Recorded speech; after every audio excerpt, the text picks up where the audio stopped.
Hey guys, কেমন আছো তোমরা সবাই? আশা করছি তোমরা সবাই খুব ভালোই আছো। তোমাদের সবাইকে স্যাং ফ্যামিলিতে অনেক অনেক ওয়েলকাম। আর যারা আমার ভিডিওটা প্রথমবার দেখছো তারা আমার চ্যানেলটিকে সাবস্ক্রাইব করে দিও। আর যারা আমার ভিডিও দেখো, আমার চ্যানেলটিকে সাবস্ক্রাইব করে দিয়েছো, তাদেরকে অসংখ্য ধন্যবাদ। আর সবাইকে রিকোয়েস্ট করছি পাশে থাকার জন্যে। তো চলো, সকালবেলা আজকে সকালের টিফিন খাওয়া হয়ে গেছে। তো দুপুরে আজকে যেহেতু সকাল থেকে বৃষ্টি পড়ছে আর মেঘলা মেঘলা ওয়েদার, তো সেই জন্যে আজকে বরমশাই আমাকে বলল যে খিচুড়ি বানানোর জন্যে। তো ভাবলাম ঠিক আছে, যেই কথা মতো মাকে জিজ্ঞেস করলাম। তো মা বলল ঠিক আছে বানাও। তো সেই হিসাবে আজকে খিচুড়ি বানানো হবে। তো বেশি কিছু সবজি দেব না আমি, ঘরে যা ছিল অল্প আধা, কিন্তু সব রকম সবজি দেব না। তো একটুখানি কুমড়ো দিচ্ছি আর একটু ঝিঙে দিচ্ছি। তো আর আমার যেহেতু চাল ভেজানো ছিল ভাত রান্নার জন্যে, তো আমি সেই চালটাই নিয়ে নিয়েছি, তার থেকে কিছুটা নিয়েছি। আর মুসুর ডাল দিয়ে আমি খিচুড়িটা বানাচ্ছি, কারণ সিদ্ধ চালের সঙ্গে মুসুর ডালের খিচুড়িটা না ভালো লাগে।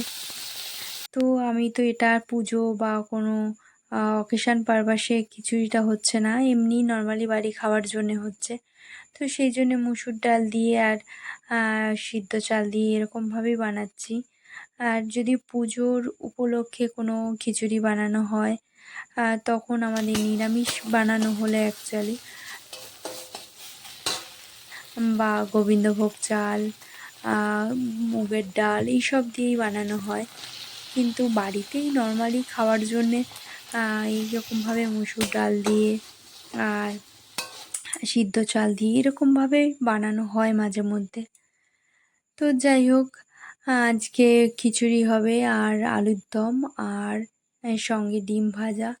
তো বেশি কিছু রান্নাও করব না আজকে, এই কয়েকটাই করব।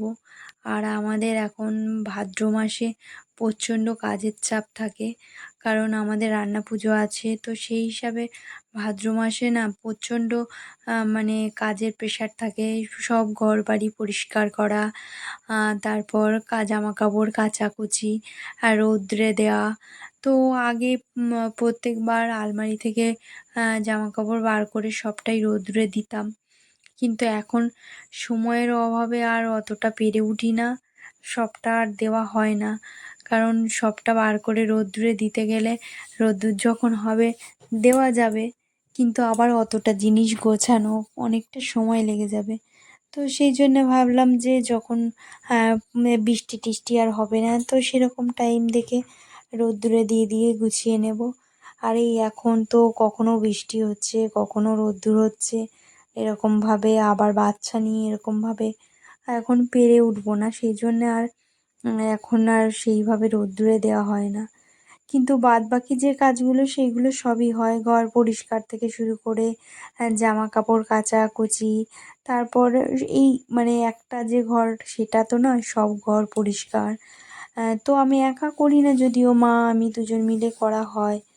তো তবুও অনেকটাই কাজ থেকে যায়। তারপর তার মাঝখানে আবার ছেলেকে নিয়ে স্কুলে যাওয়া, তো সব মিলেমিশে সেইভাবে আর সময় বেরোয় না। তো সেই জন্যে আর রোদ্দুরেটা এখন দেব না। আর ঘরবাড়ি পরিষ্কার বা আরও অন্যান্য জিনিস পরিষ্কার সেইগুলো সবই হবে। তো এই রান্না পুজোটা মিটে গেলে আবার তারপর পুজো এসে যাবে, সেই সময়ও হবে না।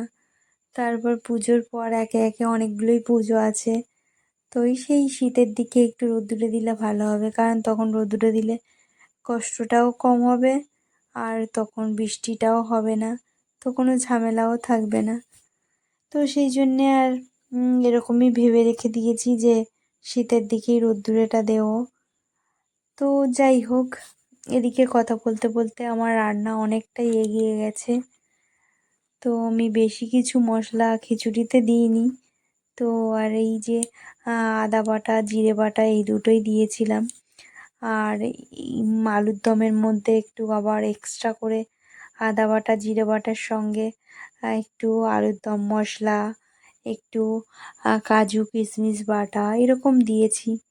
আর আলুটা যেহেতু আমি আগে থেকে সিদ্ধ করে নিয়েছিলাম সেজন্য একটু অল্পও ভেজেছিলাম। তো এই যে কথা বলতে বলতে আমার আলুর দমটাও প্রায় হয়ে এসছে। এই যে জল দিয়েছি, এবার একটু ঢাকা দিয়ে রাখবো। তারপর আলুটা পুরোপুরি গলে সিদ্ধ হয়ে গেলে একটু এই যে আমার রান্নাটা হয়ে গেছে।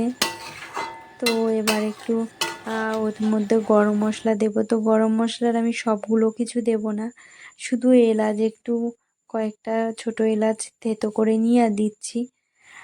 তো এরকমভাবে দিয়ে আর একটু ঢাকা দিয়ে রাখবো। আর সঙ্গে এবার ডিম ভাজাটা বানালে হয়ে যাবে। তো তোমরা যে যেমনভাবেই বানাও, এরকমভাবে আমি যেভাবে বানিয়েছি, আমি যদিও রেসিপিটা মুখে বললাম না, কথা বলতে বলতে হয়ে গেল রান্নাগুলো। তো যাই হোক, দেখে ওইভাবে সব কিছু তো তোমরা বানাতেই পারো। তো এরকমভাবে একবার বানিয়ে দেখো, আশা করছি ভালো লাগবে। তো খিচুড়ি আর আলুর দমটা সত্যি ভালো লেগেছিল, মানে ভালো হয়েছে। বরমশাই বললেন, তো তোমরা একবার বাড়িতে এইভাবে ট্রাই করে দেখো, আশা করছি ভালো লাগবে। তো চলো টাটা, পরে দেখা হচ্ছে।